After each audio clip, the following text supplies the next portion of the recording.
දේශානිගේ උපන්දිනේට හරියටම 12 වෙද්දී ඉසුරුගෙන් හිතාගන්නවත් බැරි මිල කළ නොහැකි තෑග්ගක්.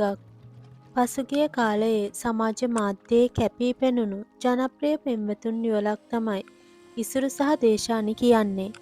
දේශානි ඉසුරු සමග තිබූ සම්බන්ධය අවසන් කළ බවට දැඩි කලකිරීමෙන් සමාජ මාධ්‍යයට සටහනක්ද එක් කර තිබුණා.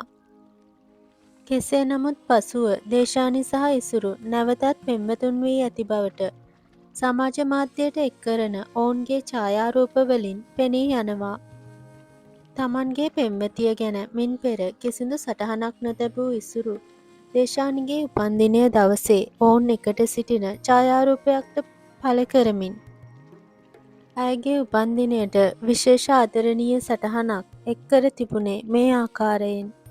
එහි දැක්වෙන්නේ "හැපි බර්ත්ඩේ මැනික" යනුවෙනුයි. ඉසුරුගේ මෙම සුබ පැතුමට බොහෝ රසිකයින්ද දේශානිට සුබ උපන්දිනයකට සුබ පැතුම් එක් කර තිබුණා.